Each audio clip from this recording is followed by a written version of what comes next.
Brought to you by Technopova Curve 5G. Discover new horizon.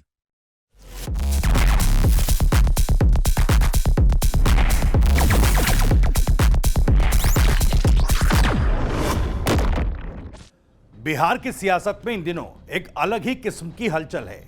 Jan Suraaj के झंडा बरदार प्रशांत किशोर नए फॉर्मूले पर चुनावी राजनीति की कड़ियां सेट करने में लगे हैं। न कोई शोर, न कोई तीखा विरोध, बस एक साफ सुथरी अपील। वो अपील क्या? वो अपील ये कि अगर हमारी पार्टी ने गलत उम्मीदवार को टिकट दे दिया तो वोट मत देना। ये लाइन किसी सोशल मीडिया यूजर की नहीं है, बल्कि एक पॉलिटिकल मास्टरमाइंड प्रशांत किशोर की है, जिन्होंने जनसुराज आंदोलन को पार्टी में तब्दील कर बिहार के 2025 विधानसभा चुनाव की स्क्रिप्ट लिखनी शुरू कर दी। अब उनकी इस अपील के पीछे की रणनीति और सियासत क्या है, यही आपको इस वीडियो में बताऊंगा। नमस्कार, टीवी 9 बिहार पर आपका स्वागत है। आपके साथ मैं हूं भविष्य त्यागी। प्रशांत किशोर ने सोशल मीडिया पर लिखा कि अगर हमारी पार्टी ने गलत उम्मीदवार को टिकट दिया है तो वोट मत देना। यह सिर्फ एक लाइन नहीं है, बल्कि आने वाले महीनों की उस रणनीति का ट्रेलर है जिसमें प्रशांत किशोर खुद को नीतीश कुमार, तेजस्वी यादव, बीजेपी और कांग्रेस से अलग खड़ा करते हैं।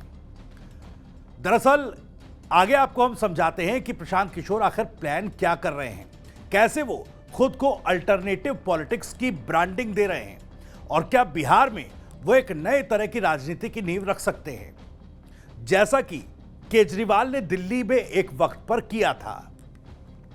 यह पोस्ट नहीं था, सबसे पहली बात पोजीशनिंग थी। सबसे पहले उस वायरल वीडियो की बात करते हैं जो एक्स पर जनसुराज की तरफ से शेयर किया गया।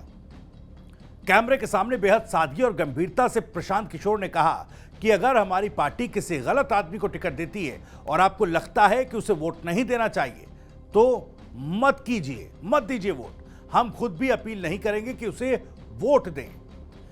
दरअसल यह सिर्फ एक स्टेटमेंट नहीं है, बल्कि एक पॉलिटिकल मैसेज है, क्लियर, क्रिस्प और कसा हुआ। इसमें दो बातें छिपी हुई है। पहली, एक साफ सुथरी राजनीति का नैरेटिव। दूसरा, trust based voter connect strategy. PK ये नहीं कह रहे हैं कि बाकी सब चोर हैं, बल्कि वो कह रहे हैं कि हम अगर गलती करें तो हमें भी मत चुनिए। ये एक तरह से खुद को बिना बोले बेटर देन अदर्स दिखाने की एक सदी हुई कोशिश है। दूसरा, आम आदमी पार्टी का बिहारी रिमिक्स क्या ये है? दरअसल इस बात में जो नैरेटिव है जो प्रशांत किशोर कर रहे हैं, उसकी जड़ें केजरीवाल की आम आदमी पार्टी की शुरुआती रणनीति से एक तरीके से मिलती जुलती है। याद कीजिए 2013 के दिल्ली चुनाव में आम आदमी पार्टी का स्लोगन क्या था? ईमानदार राजनीति, जन लोकपाल, न कोई वीआईपी कल्चर और गलत आदमी को टिकट नहीं देंगे। पीके उसी नैरेटिव को एक बिहारी फ्लेवर के साथ सामने रख रहे हैं। केजरीवाल के आंदोलन की बुनियाद एंटी करप्शन थी। पीके का फोकस एंटी बद छवि, यानी जिसकी छवि खराब हो उसको टिकट ना दें और ना ही उसको वोट दें। यानी जो कि साफ सुथरी पॉलिटिक्स की बात करेगा वही बिहार में भी जनसुराज के साथ चलेगा। आम आदमी पार्टी ने दिल्ली में शुरुआत में सत्ता विरोधी लहर यानी एंटी इनकम्बेंसी वेव को नैतिकता की चाशनी में लपेटा। पीके भी बस वही कर रहे हैं। महागठबंधन और एनडीए के दोनों के खिलाफ सॉफ्ट डिसअप्रूवल के जरिए खुद को तीसरा विकल्प बनाने की कोशिश कर रहे हैं। तीसरी बात, थर्ड फ्रंट नहीं बल्कि तीसरा फॉर्मूला गढ़ रहे हैं प्रशांत किशोर। यहां प्रशांत किशोर कोई तीसरा मोर्चा नहीं बना रहे, बल्कि तीसरे फॉर्मूले पर काम कर रहे हैं। पहला फॉर्मूला क्या है? देखिए, आरजेडी की सोशल इंजीनियरिंग, मुस्लिम यादव फैक्टर। दूसरा फॉर्मूला एनडीए की जातीय धार्मिक ध्रुवीकरण वाली नीति। ये दो फैक्टर अभी मुख्य तौर पर बिहार की राजनीति में सतह पर दिखाई देती है, जिसके बारे में और जिस पर फोकस करके दोनों ही जो गठबंधन है, अलायंस है, वो आगे बढ़ रहे हैं। लेकिन प्रशांत किशोर ने तीसरा फॉर्मूला जो है वो सेट बिहार की राजनीति में लगभग कर दिया है और इसी पर वो आगे बढ़ने जा रहे हैं। तीसरा फॉर्मूला है educated, ethical and issue based politics. PK खुद बार बार कहते हैं कि जनसुराज किसी पार्टी के खिलाफ नहीं, यानी विरोध की पॉलिटिक्स नहीं, सुधार की पॉलिटिक्स वो करना चाहते हैं। यहां पर उन्होंने नेगेटिव कैंपेनिंग से दूरी बनाकर एक एथिकल हाई ग्राउंड ले लिया है। ये मूव पब्लिक के उस हिस्से को अपील करता है जो राजनीति से उकताया हुआ है, लेकिन लोकतंत्र से उम्मीद अभी नहीं छोड़ी। चौथा पॉइंट क्या है? कैंडिडेट डिस्क्रिमिनेशन का सॉफ्ट टूल अपने इस बयान से, इस रणनीति से पीके तैयार कर रहे हैं। दरअसल पीके की जो ये बात है असल में एक पॉलिटिकल डिस्क्लेमर नहीं, एक स्मार्ट टूल है। वो कह रहे हैं कि अगर हमसे गलती हो तो खुद ही डिस्क्रिमिनेट कर लो। ये दो मकसद पीके के पूरे करता है। पब्लिक को एम्पावर्ड फील कराता है। दूसरा, टिकट डिस्ट्रीब्यूशन के वक्त पार्टी पर दबाव डालने वाले तत्वों से खुद को अलग दिखाना, यह भी एक स्ट्रैटेजी है। मतलब अगर कोई बाहुबली या धन्ना से पार्टी में टिकट मांगता है और पीके का कैंप दबाव में आकर वो टिकट दे भी दे, तो जनता को पहले से वोट रिजेक्ट की छूट दे दी गई है। इससे अकाउंटेबिलिटी का परसेप्शन बिल्ट होता है। पांचवा बिंदु क्या है?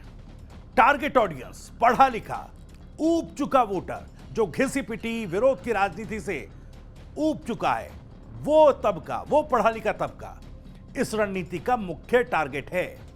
वो युवा जो वोट तो करता है लेकिन विकल्पों से नाखुश है। वो नागरिक जो जाति पाति की राजनीति से परेशान है।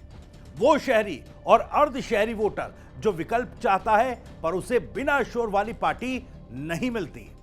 पीके इस वैक्यूम को भरना चाहते हैं। वो नई पार्टी को मूवमेंट बैक्ड ऑर्गेनाइजेशन के रूप में दिखा रहे हैं, जिसमें सोचने वाले लोगों की जगह है, विचार वाले लोगों की जगह है। छठवां बिंदु इस रणनीति का क्या है? सॉफ्ट स्पोकन लेकिन शार्प रणनीति। प्रशांत किशोर का पूरा अप्रोच सॉफ्ट है, न कोई धमाका, न कोई सीधा हमला, लेकिन पॉलिटिकली ये एकदम तेज धार वाली रणनीति है। कोई आरोप नहीं लगाते लेकिन खुद को बाकी से ऊंचा दिखाते हैं। कोई पार्टी का नाम नहीं लेते लेकिन हर पार्टी से बेहतर दिखने की कोशिश करते हैं। खुद को सिर्फ संगठन नहीं बल्कि एक पॉलिटिकल कल्चर चेंज का अगुवा प्रशांत किशोर बता रहे हैं।